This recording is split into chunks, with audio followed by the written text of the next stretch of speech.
Thanks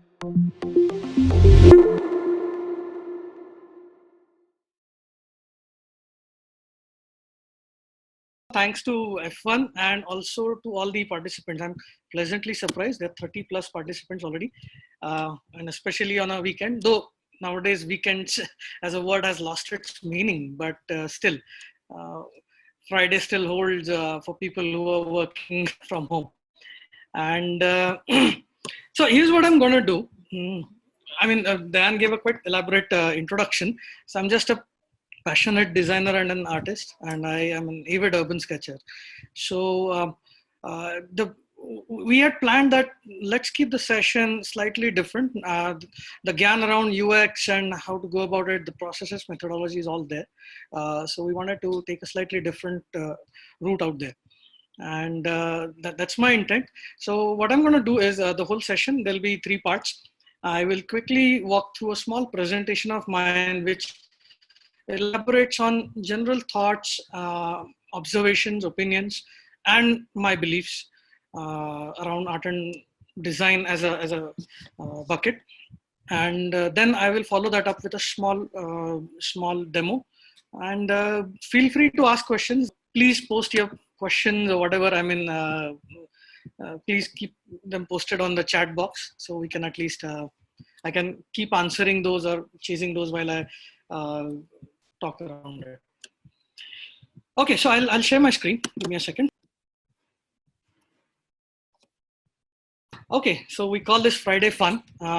Fridays are always fun, and I hope I'm able to keep it that way with my presentation. I don't intend to bore you, but probably excite you or inspire you in whatever little ways that I probably can.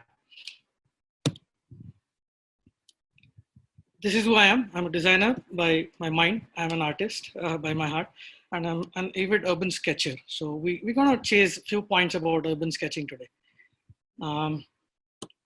And yeah, I did my visual communication in 2003, me and Dayan. Dayan was one number before me for the interview. So we've known each other since the day of the interview. Just a quick fact. My presentation, I've kept it, as you can see, it's just quick fun doodles around it. So I'm going to speak from a perspective of a UX designer for prospective UX designers. I don't know the audience, what kind of level they are, how experienced they are, but generally speaking, I presume because F1 is a fantastic UX based studio, I presume there are a lot of UX designers or to be UX designers, and I'm going to speak for them.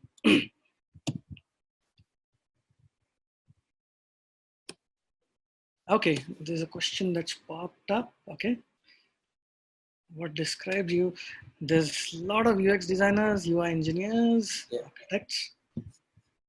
So, design as a domain has many things. For us in purview, for today's purview is UX.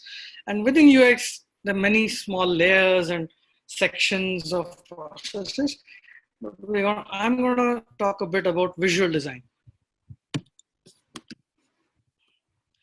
A standard stepwise process. This is by, I think, Nielsen or someone, I don't.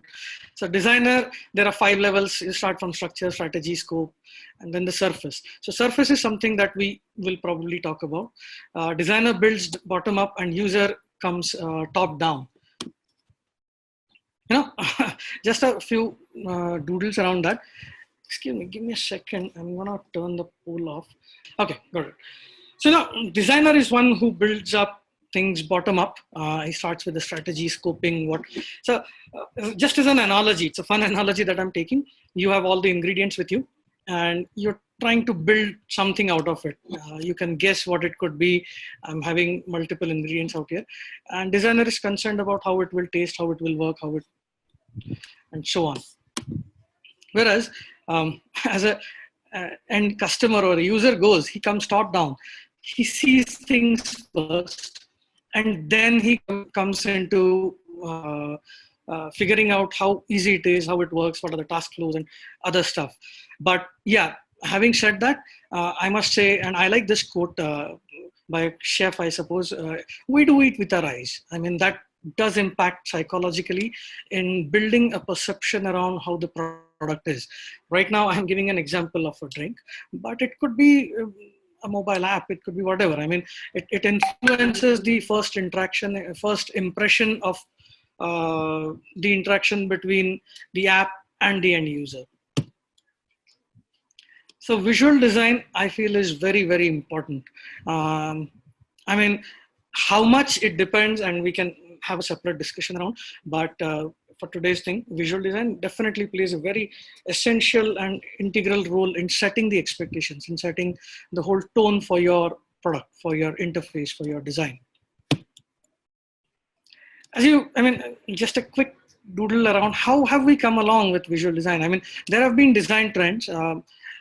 It all started with some basic interfaces earlier where there were no words or no jargon around. Then it became Skeumorphic with Apple, where the textures and the shadows were overtly laid, and they were part of it in a very heavy and detailed way.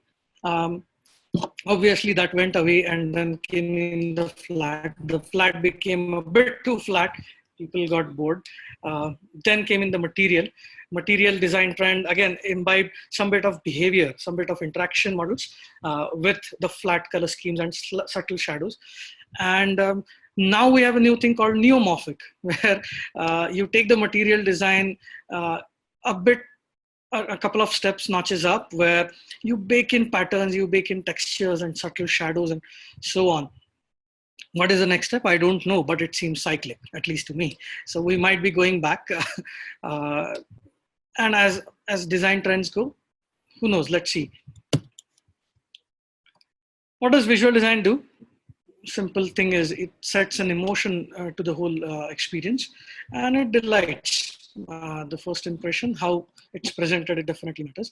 It sets right expectation. I mean, I'm not belittling, or I'm not getting away from the way it works, the functionality, how it operates, how optimized the process is. But that's the job of interaction designer. But for visual designer, setting the expectation, setting the context. And obviously it helps better usability, as is proved. I mean, I don't need to quote here. There are many papers around. Couple of thoughts around, I mean, what are the misrepresentations and the misuses of visual design?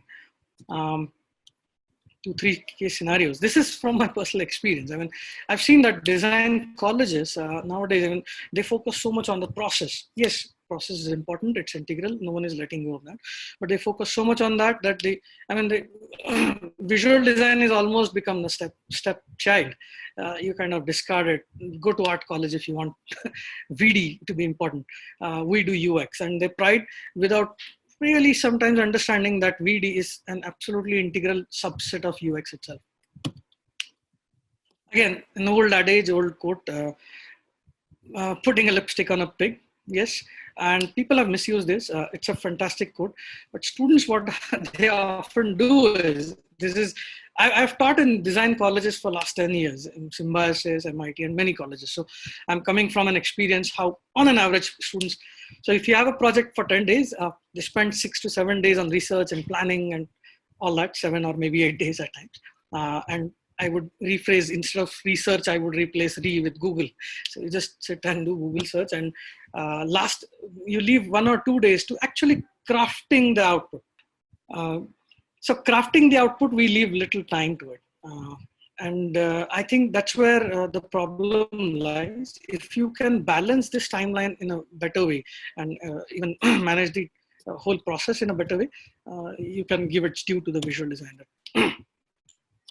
Design, again, I'll not elaborate. It's a funnel and inverted funnel. It diversifies, and then you narrow it down to achieve the final goal. And it's a 5-step process, 3-step process. It's a process game. Yet, if I were to give the same inputs to all different designers, the output still would be very different. I'm sure you'll agree on that the output certainly will be different. So design certainly is very objective. Design is for an audience. Design is with a certain goal to achieve a certain output, achieve a certain goal for the end users. But at the same time, there are small set where subjectivity rules, or there is a small dash of subjectivity that is allowed or that can be embedded in visual design. Even if it's small, it could have multiple implications across the whole process. But yeah, for the short time that we have, let's not go there, but I'm focusing primarily on the visual design aspect of it. And yeah, visual design certainly has a very important hand in hand, or their partner in crime with the interaction designer. Visual design can influence a lot of decisions for interaction designers, and interaction designers can guide a lot for the visual design. So a good designer, he observes, he has to observe, he has to notice, he has to take in inputs, analyze things, be it from the clients, be it from the mood board that you create, be it from all the research inputs. And you have to internalize, you have to synthesize those things, and eventually you have to create. I feel designers are creationists. You have to create something from what you understand. You have to solve a problem, but you have to create a solution. Right. So that's that. I saw one question about color theory. I don't know. While the demo is going on, maybe I can touch quickly on color theory. There are many things around, color theories, especially it varies for fine artists a bit, and it varies for the digital things with the color models and all. But yeah, I'll keep talking as much as I can around that. So now coming back to sketching, we spoke a bit about design. How does sketching help me? Why do I do sketching?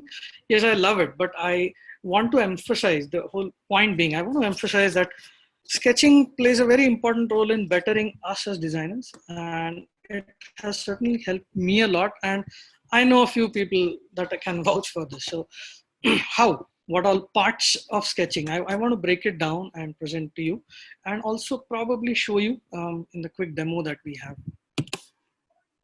How does sketching benefit visual designers? That will be the thing that I would try or attempt to exemplify or elaborate on. And again, we all being designers, feel free to pop in questions so I can keep looking at them and I can answer them later on. One of the important things that urban sketching that teaches me is, urban sketching is doing live sketching in places, in crowded places, or any live sketch which captures the mood of that place. That's an urban sketch. So it helps me define and decide the composition. What we also need to understand is we need to respect paper and pencil. We need to go back to the basics. We need to really use paper and pencil in a very strong way. Make quick thumbnails. For composition, even though I do quick thumbnails before making an artwork, same thing applies for a designer. You do thumbnails or the flow of things. So composition is so important because it helps place the right elements in the right spot, set visual hierarchy. What do I want to be seen? What do I want to be subdued? What do I want to kind of be in the foreground versus background? So all the general rules of composition. It's better when I sketch because I have to kind of think sharp. There's no undo. There's very little time to really work over the details. It's about spontaneity and creating compositions in that time frame. Spacing, an interesting thing. Space is one of the most challenging, important, and yet underused components of design. So even as a sketcher, you really don't get much time. Sketching, it's not a painting that I'm talking about. I'm talking of a sketch. So you don't get too much time. You have to be spontaneous, and in that, sometimes you have to capture the essence of the place in minimum strokes. You have to capture the essence in the littlest possible way. Sometimes you might be short of tools as well. How do we do that? Yeah, this sketching thing helps me, prepare my mind to better utilize the space that we have.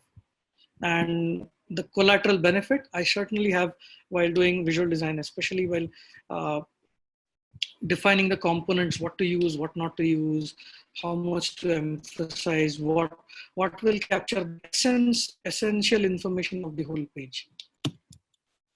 Color, again, digital thing has tons of color, but when you sketch on the field, obviously you're going to be limited, 5, 10, 2, or maybe at times if you're lavish, you can carry 20 colors.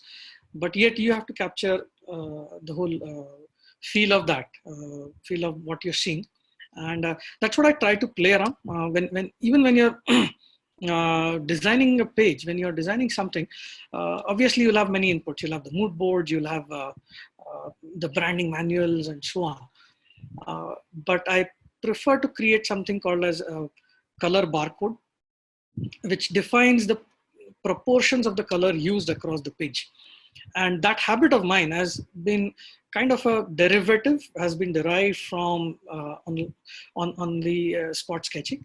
Because on the spot sketching, what it does is you are stuck with limited colors and limited resources. Even the amount of paint that you pour in your palette is directly proportional to what you're going to use. So if I'm painting Sahyadris in a rainy season, obviously the amount of green that I will pour will be much more. But I have to make that decision. What colors am I going to use in what quantities? If I'm painting an arid desert, obviously my colors will vary accordingly. And that habit of mine certainly translated into creating colors or color barcodes or color palettes while I design. And it's an interesting thing. I mean, you could always take a picture and color picker and play around.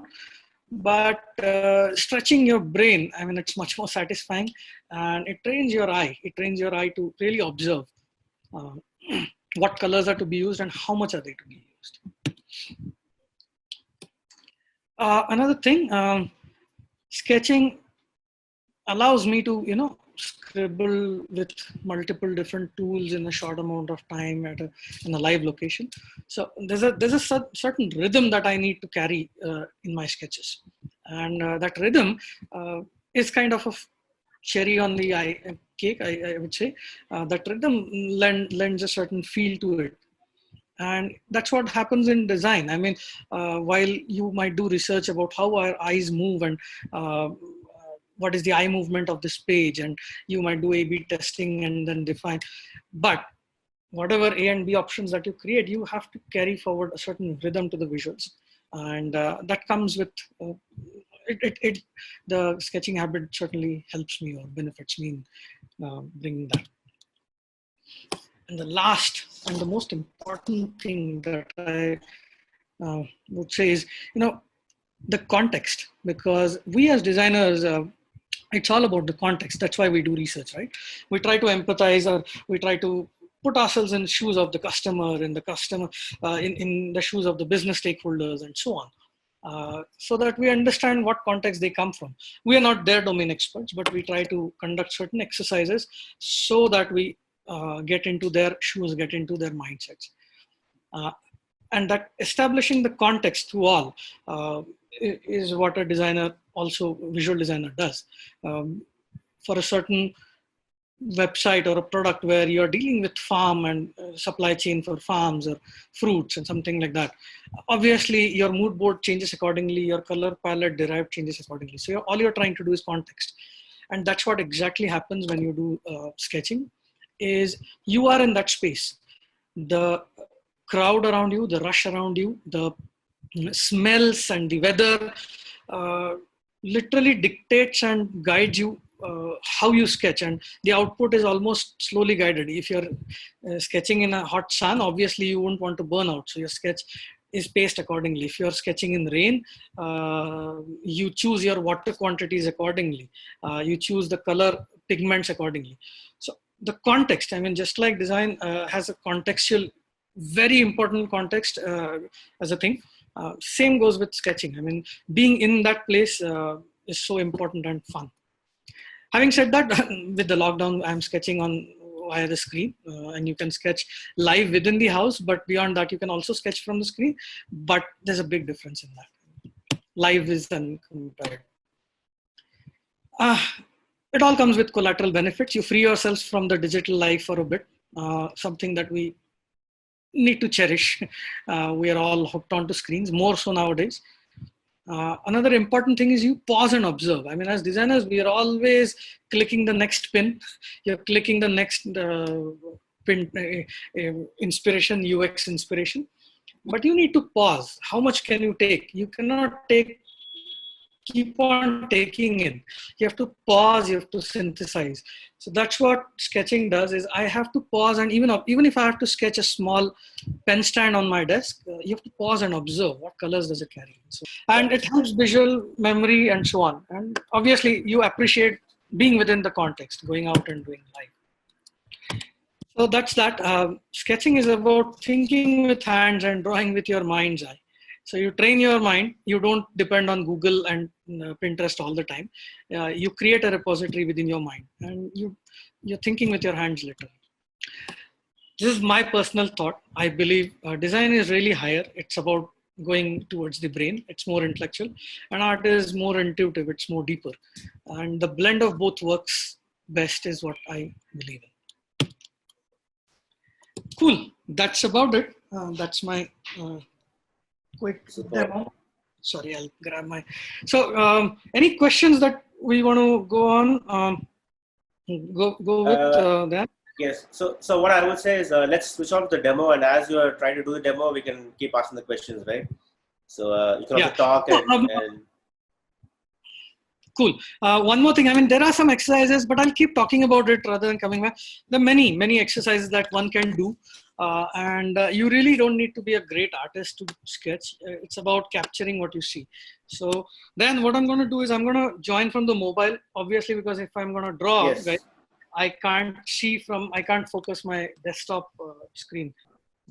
So I think so. One of the basic questions, right? So people have this starting problem. So I think you said it very nicely, saying that you don't have to be a good in drawing or sketching to start, right? So what you have any what do you say? Some kind of a tips where you are going to help people to say like, you know, what's the subject for them? You know, like how do they get started on this? Do you have any tips for this? Yeah. So I'm going to switch the camera and I'm going to position it to my materials a bit. So the question you asked, Dan, is it could be intimidating, but I mean, we've all done that a bit in our foundation days or anywhere as a child. So the best thing is just to get started, and you could literally start sketching within your house. For example, one of the I'll just get started with a simple pen. I mean, honestly, so many people ask me what material, what colors, what brand of pens, and so on. A simple gel pen and a paper will do, and you can start observing the forms or things around your house itself. I am doing a series of 40 sketches of 40 things in the house, only in black and white. So, you know, you could just start capturing things around you. And I'm sure all designers' desks have interesting things laid out. So we can do that. By the way, it's summer and it is hot and it is a Friday. I gave an analogy of food already in my example. So I'm going to try and sketch this.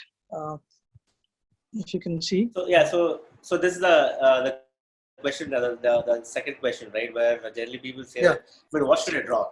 I mean, so how do you guys create that mood, right? I mean, so what motivates you to pick up a subject? So I think you kind of explained that. You said it's hot, summer. Maybe you feel like drinking something very cool, and it's Friday. So maybe is that all those are kind of the mood plays a huge role here. Yeah, in designers' terms, those are the keywords for today, right? It's a weekend. You make a keyword cloud, right? Tag word. So that was my keyword today, and I thought let's do a quick sketch of this, and that's enough as an input. I mean, you could always do everything. I mean, you'll have to do maybe 50-100 paintings to really know what you like. For example, I love to draw botanicals. I do a lot of trees and botanical stuff. So I'm going to start drawing by the way. Okay. So Yeah, keep please go ahead. okay. So I'll position this and you want homework? So yeah, sorry, you guys will be able to see only one thing at a time. It's gonna be a quick sketch though, but let's see. I mean, let me quickly scribble some thumbnails first. So how am I gonna position this now?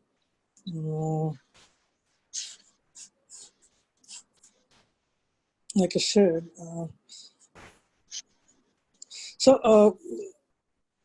get going. I mean, starting off is the most important part, and then you can keep working at it. You can keep exploring till you finalize that. Okay, I really like sketching. Okay.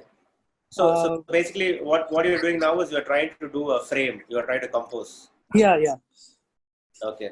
So this will help us to understand which angle to take, what to remove, what to add. Yeah, yeah.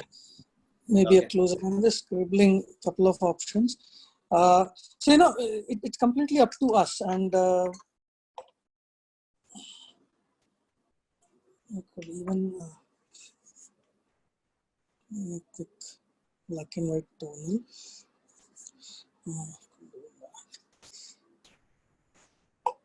Again, what also this does is, you know, I took this drink. It's a cucumber sherbet, but it forces me to see and ask questions. What is the right color? I have to think. We keep drinking it every now and then, but then pausing and thinking around it. What will be the color that will suit it? What will do justice to the whole representation? I mean, you could go much beyond, but in the initial bit, you'll have to start and ask those questions and capture the essence out there. So maybe just two colors right now that I see. The fresh mint. It's gonna smudge a bit, but it's okay. Another thing I would urge everyone to go out and sketch. I mean, doing live sketching is fun because, you know, you are really short on time, and in the rush, people will come and bother you. People will ask questions. So that energy that you have in a live scenario is good fun. Okay. So stepping out is very important, and you can you know, I'm trying to compare it as an analogy. So it's like people coming and bugging you is like a client constantly coming and asking you, okay, what happened with my design? So client will always be poking around. So you might get used to it.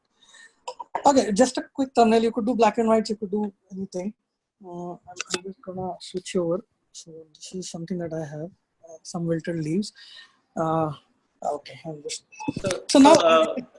One of the other questions. Sorry, one of the other questions was generally like people. There's a saying, right? Great artists know when to stop. So yeah. So how do you make the judgment? I mean, when do you want to like when do you know that it's enough? Is that just experience? You use the right word. It's a judgment call, because and that comes with experience, I would say, because it's still very difficult. After years of sketching, it's actually very challenging and very difficult to really know where to stop. Sometimes it's good that the atmosphere itself tells you. If it's really hot, if it's really crowded, if it started raining, you will kind of step aside. But stopping, I mean. Okay. So how do you also try and what's your take on this concept of medium, right? So when, let's say, especially for beginners, when they're not able to figure out that you know what's best the medium. So what will be your advice? Again, you'll have to, you know, the medium speaks to you, and you establish a conversation. It's like you'll have to try out before you finalize. Some people, as an analogy, some people will be very comfortable with XD. Some people will say sketch. Some people will do Figma. So it's a matter of choice, and you have to be with it for a longer duration so that you kind of you establish a relationship with it, and it tells you. But for me, it's been watercolors. I have known people who just love black and white. Anywhere they go, they just keep doing black and white. That's okay. So it's about capturing the moment. So it's about being true to that space in that point of at that point of time.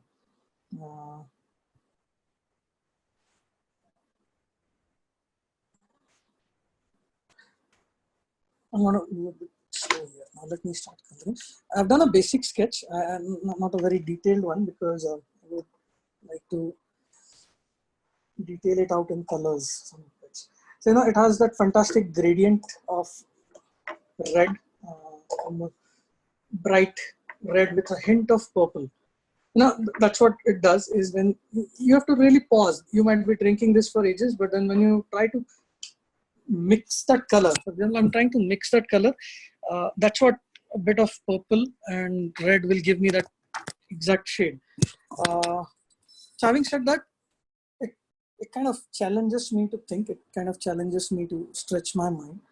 And that's the fun part of it, I must say.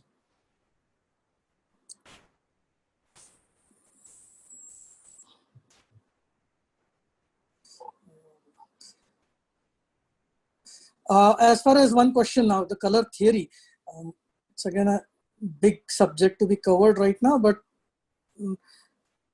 the basics, how colors behave, how colors work in different scenarios, I think that completely rules. You'll have to take course online somewhere for the color theory maybe, and a lot of practice. What colors work, what kind of color schemes work. Obviously, if you're doing,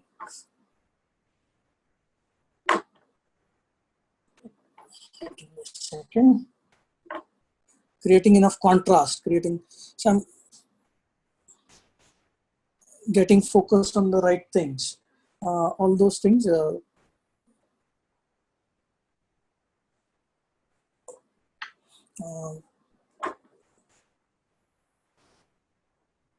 Will take some practice. Then how am I doing on time? I don't know. So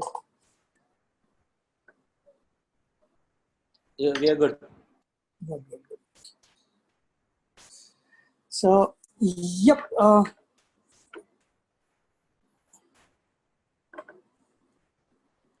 dropping in some real deeper shades. Okay.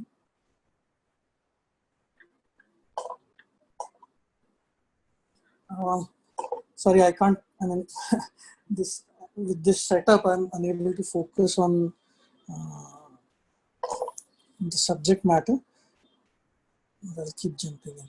I'm laying out a base stroke initially, and then I'll go into detailing, just as a designer would. So this kind of, now I'm kind of running against time. That is true. I mean, just like a designer, we are also running against time all the time. So, urban sketcher. So let me do one quick thing now. Okay, I usually do on my Saturday live sessions is, what is my palette for today? And I'll quickly dab it on here. So what is my palette is, this is my red I'm going to use. Maybe a bit of mauve out here to support that, magenta, and then a slight bit of mauve. And then I have fresh green.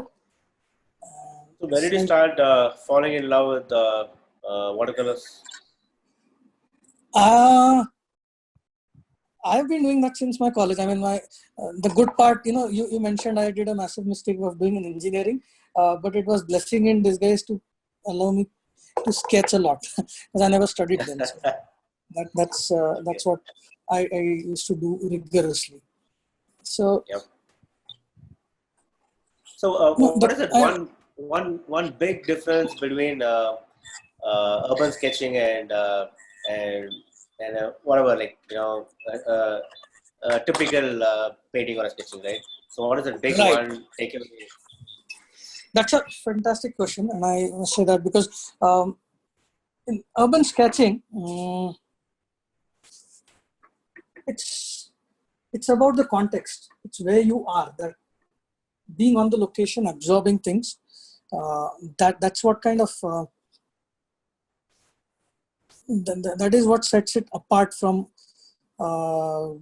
normal sketching on in the studio or on your desk. So that's what I love. It's very spontaneous, and that spontaneity kind of lends a lot of interesting things. So, Okay. and again, it has to be experienced. So it's fun. It's difficult at times. You fall short of time initially, but once you kind of, it's addictive. I must say, it's really, really addictive. And give me a second. So is it like a weekly? You just keep doing it with your busy schedule? Yeah, so Urban Sketchers, technically is a international non-profit organization registered. It was started by a Spanish guy. Oh, but nice. but they have a Pune chapter which is very, very, very active. So we have Sunday morning 2 to 2.5 hours set for that. Not for last week, but Sunday morning 8 to 10 is almost, and that's a global thing everywhere. Be Urban Sketchers, So Taiwan. do you need some kind of eligibility to join that, or anybody can just walk in and join? No, you can walk in and join. I mean, it's free Okay. to, you're Yes. free to join. There's no binding as such.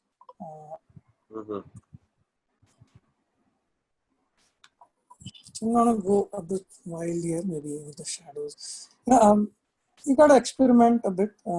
You can, let's see. Maybe I was too much in control, so close. Okay. And it becomes a habit eventually. We visit the same places in different seasons. That context, you sketch the same place in summers and in rainy season, your method and your process, everything kind of changes completely. I mean, not by bit but completely. So except the medium stays the same, but your approach completely changes in that. So that's a great learning. I mean, how do you adapt? How do you adapt to things around you? That's where the whole thing is. Absolutely. So one big advantage of this I see is I mean, in general, whether it's going to be design or non-design, whatever, right? We struggle hard to communicate things. So I see this can be one of the strong medium, right? I think good that you chased that. I somehow missed that point. So we as visual designers are visual communicators. So this enables us in a big way, because in minimum number of things, that's our goal all the time. How do I communicate this specificity of the place? Again, with this word, it reminds me then of Katie. The specificity. He's been always pushy on that. So anything that you go and sketch, a lot is about the specificity. Can you go back and show, and that space is kind of identifiable. So that right. So today all those new age designers are more towards this gadget thing, right? So one of the question is like, I mean, can I use iPad and stuff and all to start learning? Yeah, why not? Why not? Okay. I mean, you could use that, but again, see, I did a lot of my work and my start of my career. I was working with Virgin Comics, and I did a lot of stuff for comics, which was digital. Okay, so there's a big joy in working on digital as well, but at the same time, doing manually is kind of still the basics. I might sound like an old school guy, but that's how it is. I mean, this trains you, and then it only benefits you when you take it to the digital medium. but you can do it. I mean, you can, but color theory and the basics of composition, everything stay the same, whatever your medium is. Yep. Mm-hmm. And that's what is fun. I mean, digital, I still keep doing it professionally. You have to do a lot of things digitally. Maybe I'm overworking. I don't know. Yeah. While I'm chatting. But Yeah. So any a little more thoughts on this mood board thing? I mean, because for some people it might be a little bouncer. Like, I mean, what is this mood board? So how do you, in a very okay. layman terminology, like Oh, you want to explain people? fantastic. Yeah. Uh, exactly. That's a very nice question. So when I create a mood board for a UX design project, I just ensure that none of the inspirational pieces are another interface. Never do that.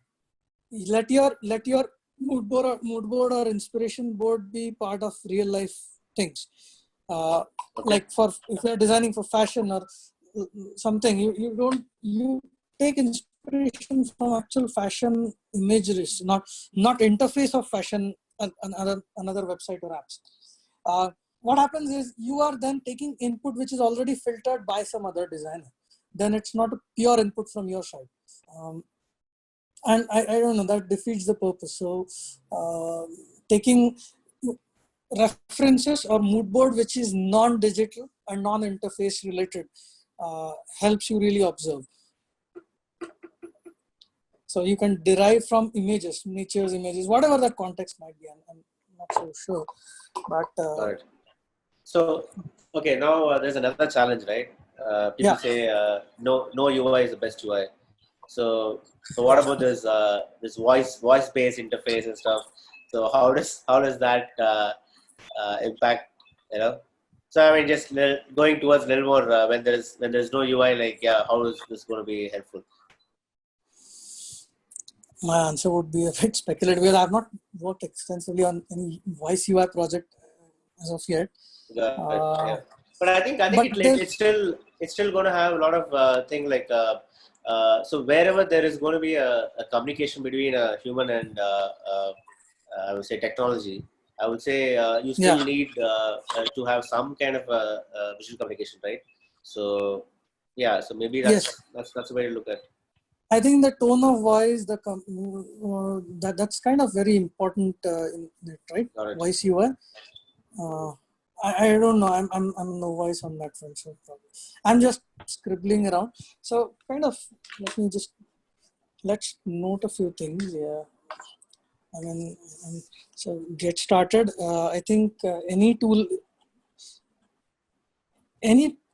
pen and paper, any surface, pen and surface is good enough to start. I mean, spontaneity is important, and live sketching teaches you a lot.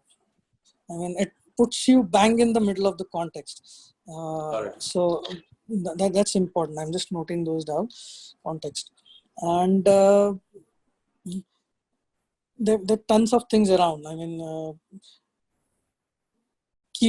keep pushing your brain to start observing things. Pause and observe and capture. So this is my palette, I would call it. Right. So I think there's also a question on this visual design should be a parallel activity with other research and IA and so on. So I would say I think it's a holistic thing, right? So I'm not sure when Apple product was designed, there's I would say like the time of iMacs and stuff.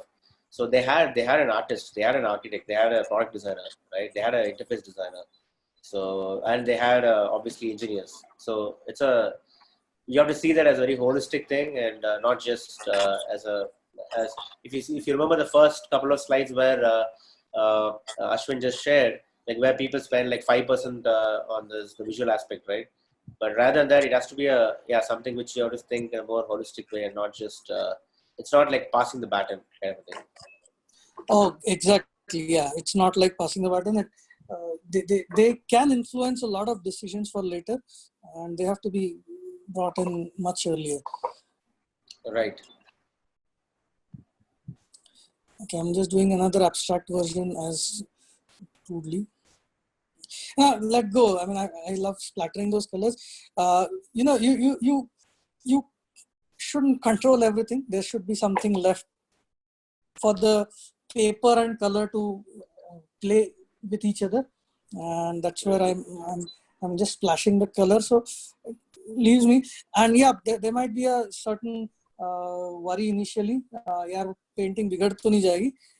हाँ बिगड़ेगी, कभी-कभी बिगड़ेगी, but more often than not, it enjoys its freedom.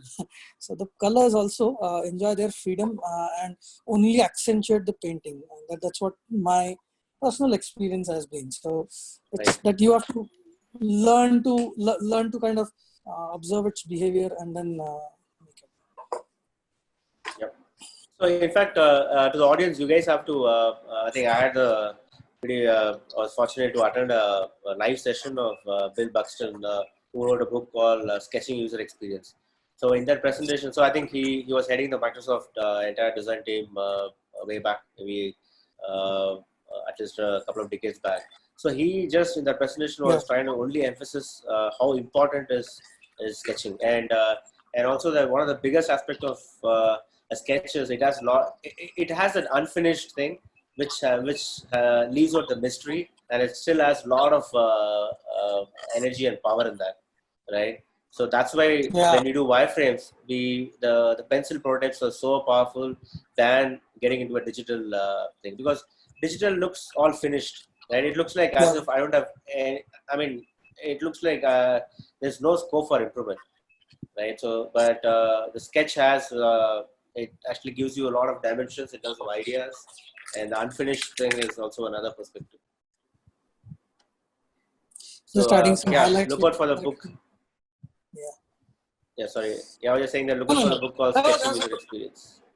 Yes.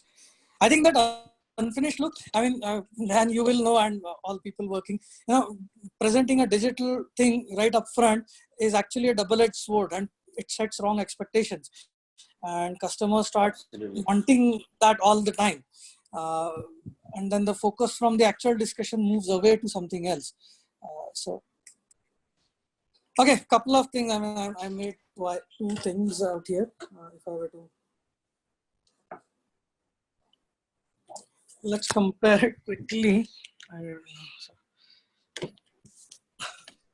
So this is the first one that I did. Okay. Just capturing, I mean, letting things splash around. I haven't controlled much while chit-chatting. And then the second one was more of a 2-minute sketch. I literally timed it in my mind that I have to finish it within 2 to 3 minutes. And it's just, it's like an abstraction of the shape. It's not exactly as it is, but that's okay. I mean, that's what I see. I see a juicy mint leaf topping up a cold drink. Even the glass is abstracted. That's all. So you can play around, you can do that, and let the colors, I was actually thinking, how does the leaf inside the drink look? What is that color? Now let it ooze out and it automatically adjusts that. So you don't have to control each and everything. This one is more accurate in terms of color. So that's that. Is that okay then? Was that helpful? I don't know. Yes. I think in generally people, I think when you're doing stuff, people don't like to get disturbed. But I think you took a lot of questions and still were able to manage to complete your stuff. So thanks a lot for it. I think it's worth. This is one of my favorite tools. Yeah. What's that tool? What's that tool? That's a correction pen. I mean, correction pen works best to paint on white and colors and all that. So, I mean, tools, no bother. Don't worry. I don't use super expensive stuff. Absolutely. Again, it's not what you have; it's what you do with what you have. So, you could have the best colors, but still make a bad painting, and you could have basic things, a pen and a paper, and you could still create a masterpiece. So. Absolutely. Yep. Cool. I think we had a wonderful session. I think we tried to cover. Yeah, I think we try to cover most of the questions, whatever was asked. But yeah, so we can always continue to take it offline. So you guys can go and follow Ashwin and also like bother him. Like, maybe I think you're gonna get bombarded with more questions, so people are gonna follow you and they might ping you on Ping me online. anytime. I'm okay with it. Ping me anytime, certainly. Okay, there was some question in the chat. I'm just looking at them. Yeah, please go ahead. Yeah. A follow-up question on Ashwin's slide: how to amplify small quotient of objectiveness in our visual designs. Okay, I don't know how. So It's okay. I think yeah, we can always take it offline. So wherever yeah, you feel you can do that. right. Somehow maybe I didn't get it, so sorry whoever has asked that. But yeah, I mean, get a paper in your hands, start sketching, scribbling. You could start sketching around your house. You'll have plants, you'll have objects, you'll have interesting things around your desk. Start observing. I mean, pause and observe is very important. That's one of the most important. Even as a designer, what we observe and synthesize before we come out with the output, that's paramount. And yeah, enjoy that. I mean, you need to enjoy it, the sketching as well as the visual design. I feel a lot for visual design because I think it gets discarded many a times, like slides I showed, but it's very important and it's for real fun. It's a fantastic section of the whole gamut, and that's what it is. That's what I feel about it. Great stuff. So yeah, I mean, thanks for all the participants. Yeah, you guys can please follow Ashwin on Facebook and Insta. You'll be surprised that I think he's already having a 4th or 5th session with his daughter. She also does a lot of urban sketching as well. So yeah, so she's been sitting with me. Oh. So yeah, she has been sitting with me. Yeah, she was doing the camera work and all, right? Yeah, coordinating Hi for there. me. Thank you. Thanks for all the help. So we're gonna go live again tomorrow probably. We'll post it there and on Insta. But yeah, feel free to ask. I mean, this is a fantastic discussion and debate. I actually fought the art versus design initially, but the best part is you start enjoying it together and have best of both worlds. It'll help you in on both sides. Don't worry about it. Absolutely. Yeah. It was a pleasure having you, Ashwin. Thank you for your Absolutely, time. I enjoyed it. Yeah. Yeah. Thanks, guys. We'll again catch up next Friday. Yeah. Thank you. Thank you, everyone. Bye-bye. Have a good weekend. Bye-bye. Yeah. Thank you. Same to you.